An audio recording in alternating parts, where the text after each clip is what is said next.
Does your child get frustrated easily when doing his schoolwork at home?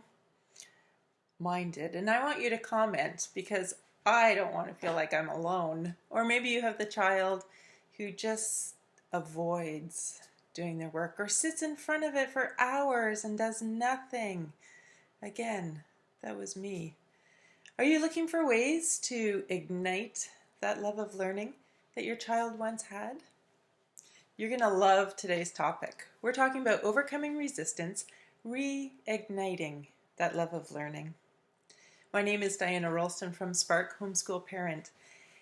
Each week, we bring you strategies to ignite the spark that engages your child's learning. SPARK is an acronym, S-P-A-R-K. This month, the month of October, we're highlighting strengths, the strengths of your child. Last week we touched on discovering your child's strengths and looking for those annoying habits that maybe create opportunities for you to step back and look at the clues that for us to discover our child's strengths and who is this child, and also providing opportunities for their learning. So if you didn't get a chance to take a look at that, look back on the stream and you can see last week's Facebook Live. I want to welcome you. I've heard from a few of you and it's awesome. Some of you are just starting out homeschooling and I really want to welcome you because you are really investing the time to do the best job that you can. It's not easy homeschooling our children, but you're looking to us who have gone through this journey before. So congratulations to you and welcome. And then some of you, I heard, are moms, typically moms, who I know from my journey of homeschooling, and you have younger children. So you're in here for the long haul and you're just looking for some ideas and tips just to reignite that spark. I want to welcome you also. And then there are those who are using this opportunity in these last 2 years to just bring your children home, educate them, maybe for temporarily, maybe you'll catch the bug and keep going. But whatever your homeschool environment looks like, I want to welcome you. And you're all welcome here for our discussions. Homeschooling is not easy. None of us will say that it is. And it's especially difficult when we have that child, one or more, that disrupt our household with bursts of frustration. Or maybe you have that child who used to seem really excited about learning, but these days you see them and they're just sitting and avoiding their work. What does resistance look like in your household? I'd love to hear from you. Whether you're watching this live stream or watching the recording, just put in the comments, what does resistance look like in your homeschool environment? And it can look different for all of us.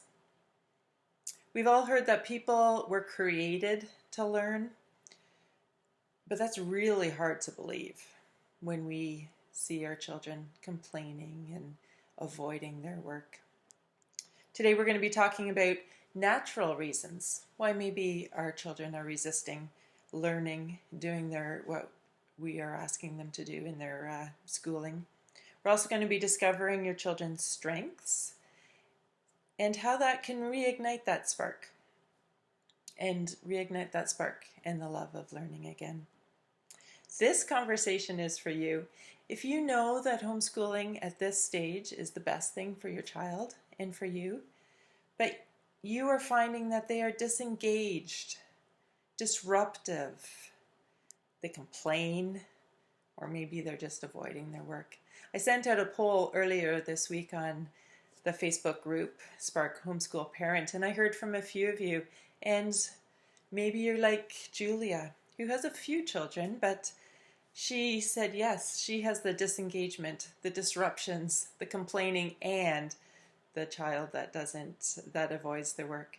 Maybe that is like you, or maybe you just have that one child who exhibits all of those behaviors, my heart goes out for you. It's not an easy time. This conversation is also for you if you do want to ignite that love of learning that your child once had. If you're homeschooling, no doubt you know another family who is homeschooling also, and maybe this conversation would be helpful for them. When I was homeschooling, we never talked about the hard times. I actually didn't really understand that other people were experiencing the same sort of thing in their home. I felt really alone, and maybe that's you. Maybe that's your friends. Maybe it's not a topic that you've talked about, but I can almost guarantee that every homeschooler experiences this at some point. It's not something we often talk about, so please share this Facebook Live, share the group with others as a form of encouragement. This is Spark Homeschool Parent, and I'm Diana Rolston.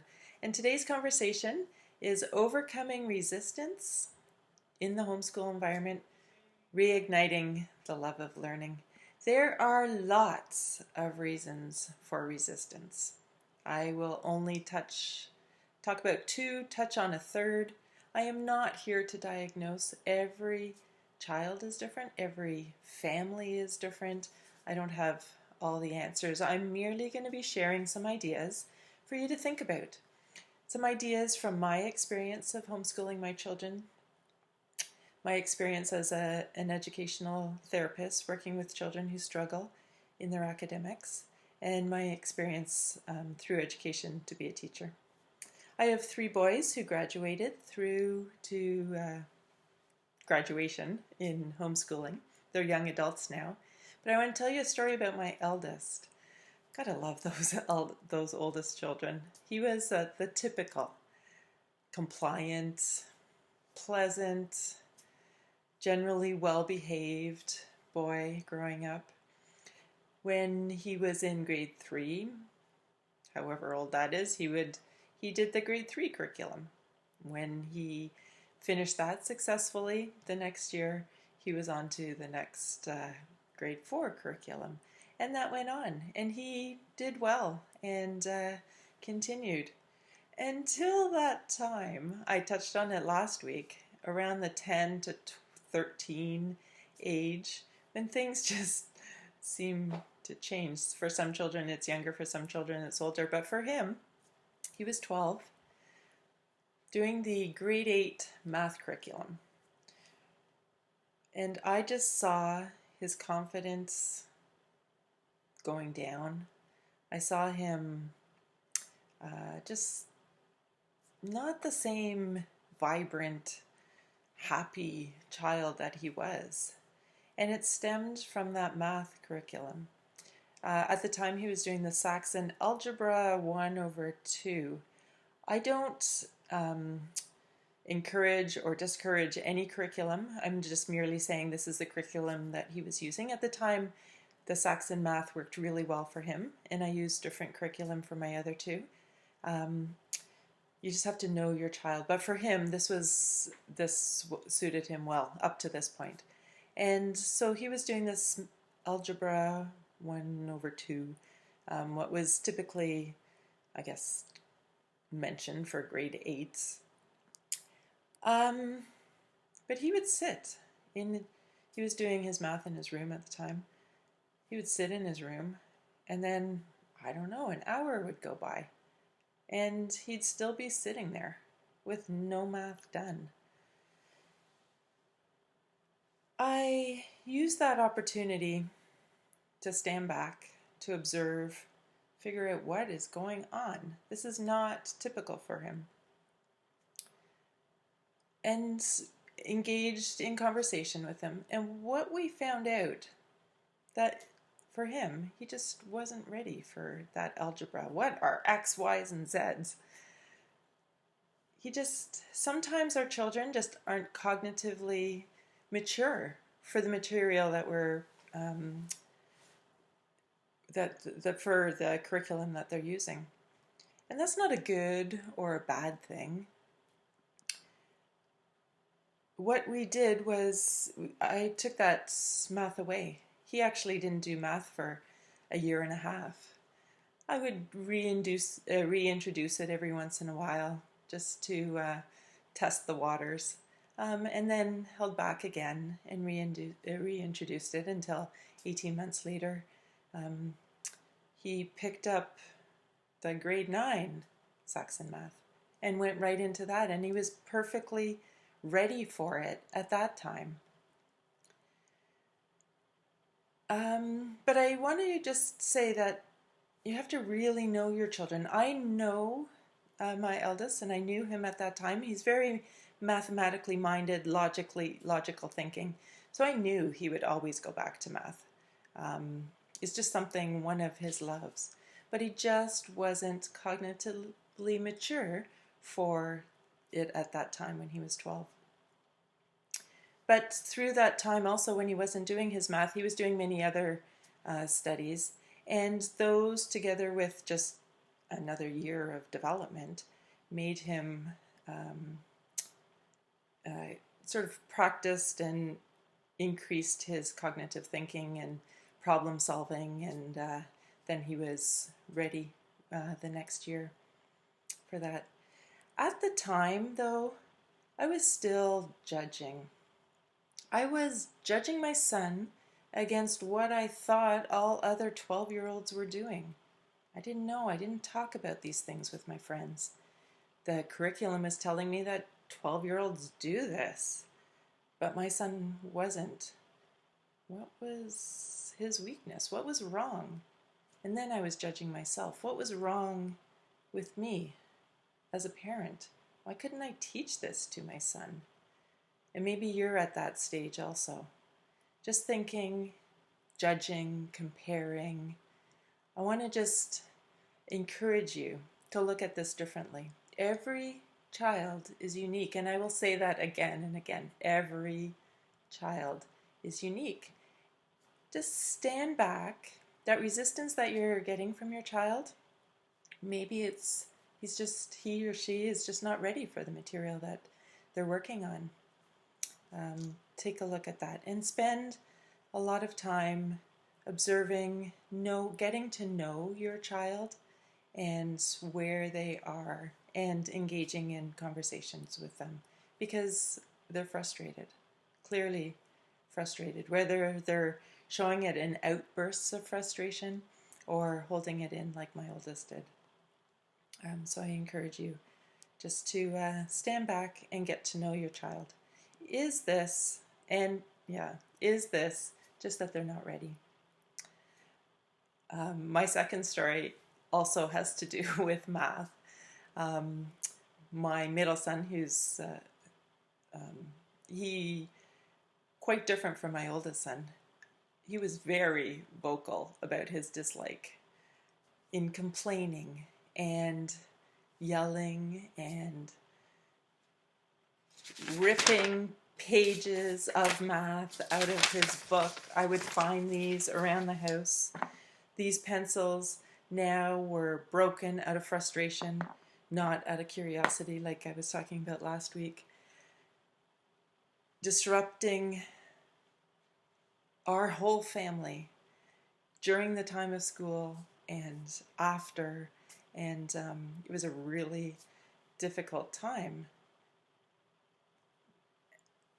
Something had to be done. So again, I stood back, trying to think, what is going on? I was really fortunate at this time.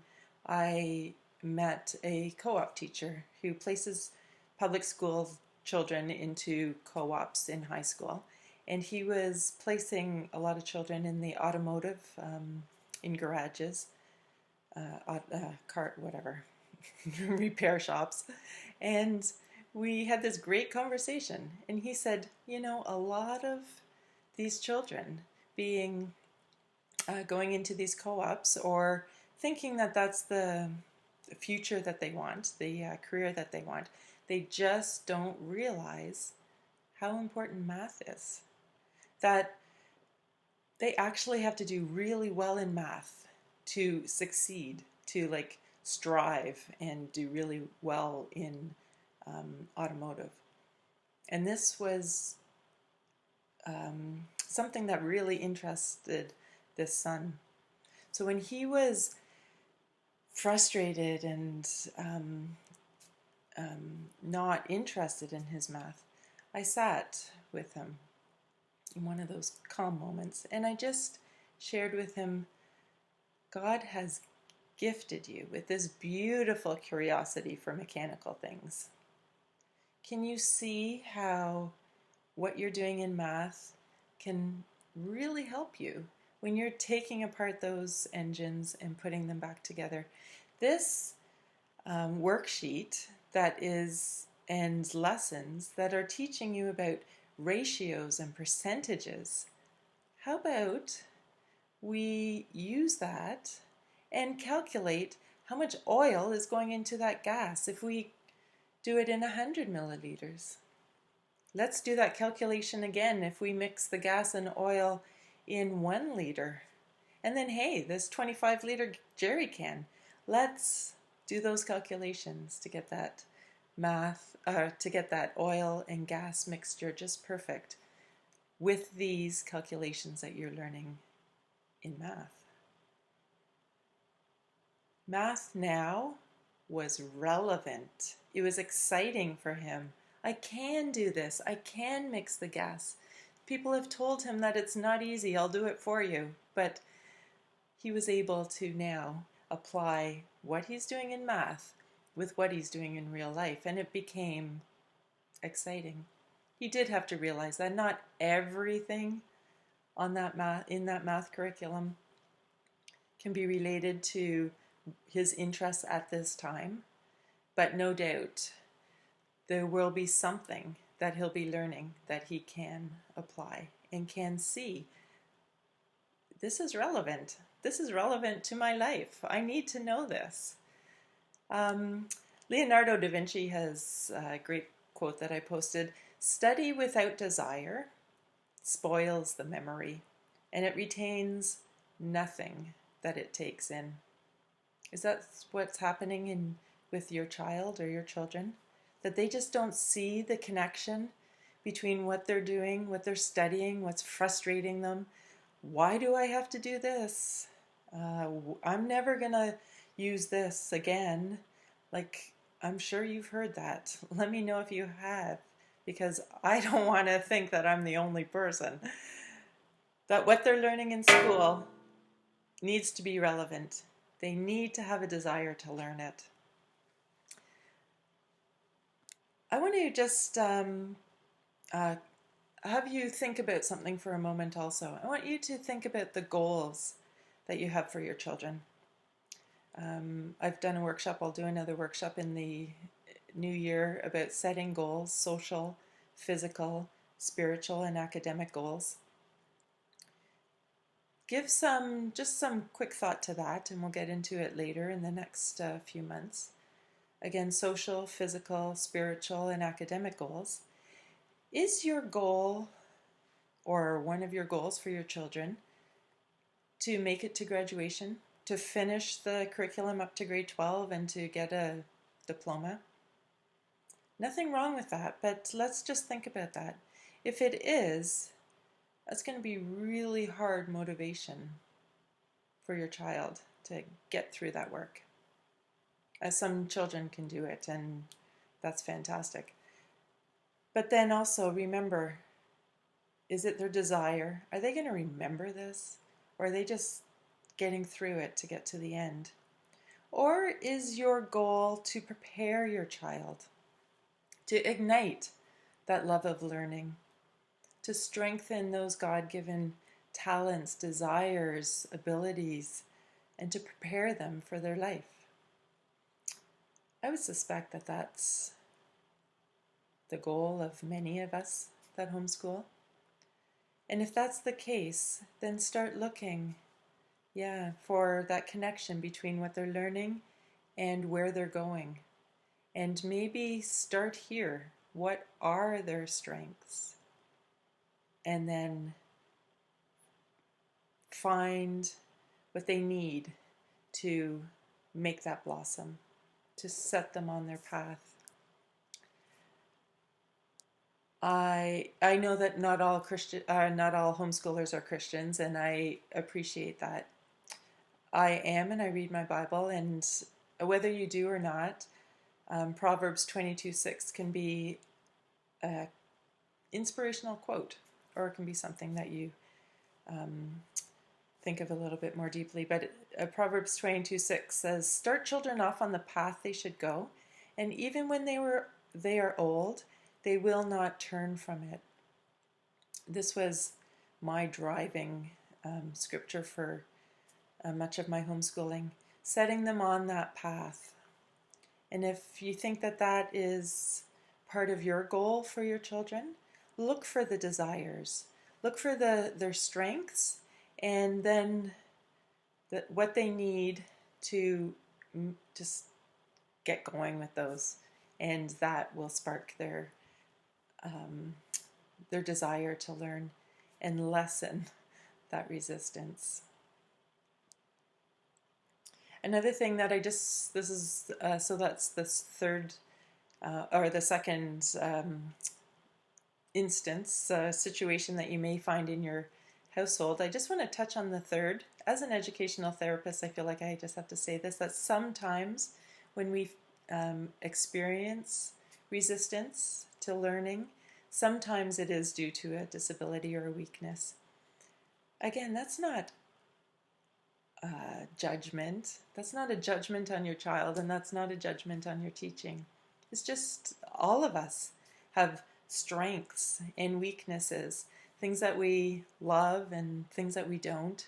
And sometimes it is a developmental disability that needs to be addressed. So that's something we may touch on next week, and definitely touch on in the weeks and months to come.